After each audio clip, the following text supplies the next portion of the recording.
kami dari Asisten Magang OSIK 2021. Sebelumnya, perkenalkan nama saya Mariana Gultom dan teman saya. Dan nama saya Mustika Caroline. Di sini kami akan mempresentasikan modul 1 Koci yaitu PowerSim. Oke, sebelum kita masuk ke materinya, kita juga harus tahu tujuan dari modul 1 tentang PowerSim ini. Yang pertama, mengetahui fitur dasar yang ada pada PowerSim. Yang kedua itu kita harus tahu dan paham konsep model matematika. Yang ketiga, mengetahui dan memahami konsep sistem dinamis. Dan yang terakhir yaitu memahami dan menguasai penggunaan software PowerSim untuk analisis dan simulasi sistem dinamis. Selanjutnya, kita akan mengetahui terlebih dahulu perangkat lunak yang kita pakai, yaitu kita menggunakan PowerSim Studio atau software simulasi sistem dinamis yang digunakan untuk memodelkan, menganalisis, dan memvisualisasikan kinerja sistem yang kompleks. Dan perangkat lunak ini sangat berguna sekali untuk memecahkan masalah yang kompleks dalam berbagai bidang seperti manajemen operasi, keuangan, teknik industri, logistik, energi, dan lingkungan. Di sini juga kita menggunakan sistem dinamis, di mana sistem dinamik ini pertama kali dibangun dan disusun oleh J. W. Forrester dalam sebuah proyek di Massachusetts Institute of Technology atau MIT pada tahun 1956. Jadi sistem dinamik ini menggambarkan sebuah sistem yang selalu berubah sepanjang waktu secara terus-menerus. Dengan sistem dinamis ini kita juga bisa melihat perilaku sistem pada masa lampau, ataupun kita bisa memprediksi masa yang akan datang untuk mengerti sumber resistensi kebijakan dan mendesain kebijakan yang lebih efektif. Dan di software PowerSim ini juga terdapat loop. Loop ini merupakan hubungan antara variabel sebab dengan variabel akibat, dan sebaliknya akan menghasilkan satu loop baik dengan hubungan tersebut berlaku negatif ataupun positif. Dan di sini juga terdapat ada dua loop. Yang pertama ada dua loop positif dan yang satu loop negatif. Kalau loop positif ini, perubahan pada satu variabel, semisal A yang meningkat, akan mengakibatkan perubahan pada variabel-variabel lain, sampai pada akhirnya perubahan-perubahan tersebut akan berpengaruh pada variabel awal yang variabel A tadi dengan arah yang sama pada perubahan awal meningkat. Dan ada juga loop negatif.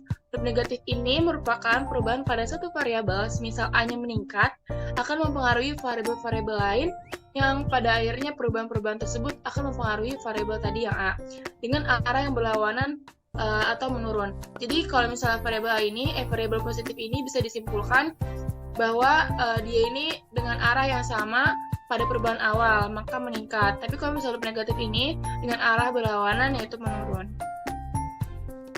Nah, selanjutnya di sini ada causal loop atau model CLD. Causal loop diagram ini menekankan perhatiannya kepada hubungan sebab akibat antar komponen sistem yang digambarkan dalam suatu diagram, yaitu berupa garis lengkung yang berujung tanda panah yang menghubungkan antara si komponen sistem yang satu dengan komponen sistem lainnya. Nah, diagram ini juga nunjukin arah aliran perubahan variabel dan polaritasnya. Polaritas aliran terbagi menjadi dua, yaitu polaritas positif dan juga polaritas negatif. Nah, kalau misalnya disebut positif, dia itu terjadi jika perubahan variabel pada awal aliran itu ngakibatin berubahnya variabel pada akhir aliran dalam arah yang sama. Nah, kalau negatif itu kebalikannya. Kalau misalnya variabel awal aliran itu bakal ngakibatin variabel akhirnya tuh dengan arah yang berlawanan. Di sini ada contohnya nih. Contohnya pada population. Kalau misalnya death rate-nya meningkat, maka si population-nya itu bakal menurun. Dia kan berlawanan tuh, maka dia causal loop-nya dia bakal polaritasnya negatif. Nah, kalau misalnya si birth rate, kalau birth rate-nya meningkat, maka population-nya juga bakal meningkat. Dia itu menunjukin si polaritas positif. Begitu juga dengan sebaliknya. Kalau misalnya birth rate menurun, si population-nya otomatis menurun. Birth rate-nya nurun, si population-nya bakal meningkat.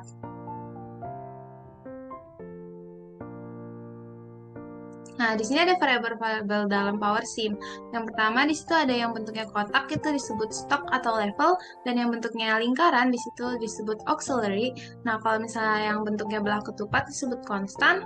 Kalau misalnya yang kayak tanda panah itu disebut link. Kalau misalnya itu ada tanda panah dan juga kayak ada lingkaran seperti auxiliary disebut flow or redless auxiliary. Nah, kalau misalnya yang tanda panah terus ada kayak segitiganya itu disebut flow or red.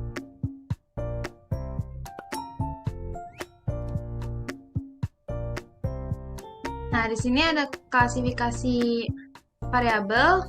Nah, seperti yang tadi yang udah disebutin, sini penjelasannya ya.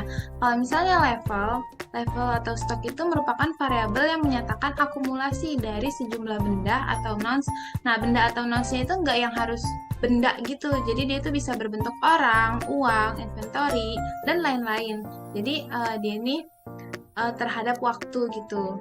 Nah, terus yang kedua itu ada rate atau flow, yaitu merupakan suatu aktivitas atau pergerakan atau aliran yang berkontribusi terhadap perubahan persatuan waktu dalam suatu variabel level.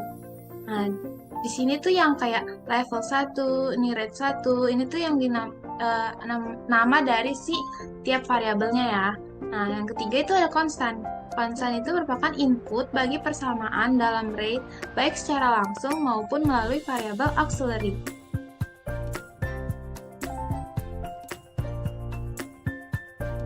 Nah, selanjutnya yang keempat ada auxiliary. Auxiliary sendiri merupakan variabel tambahan untuk menyederhanakan hubungan informasi antara level dan rate-nya. Nah, yang kelima itu ada link. Link merupakan garis penghubung. Jadi dia ini ngehubungin antara si satu variabel ke variabel lainnya atau antara variabel dengan si konstantanya. Oke, selanjutnya nanti kita bakal ada tutorial. Nanti dilanjut oleh kita. Oke, sekian presentasi tentang materi Power Sim yang kita sampaikan. Kurang lebihnya mohon maaf. Sekian dan terima kasih. Dadah!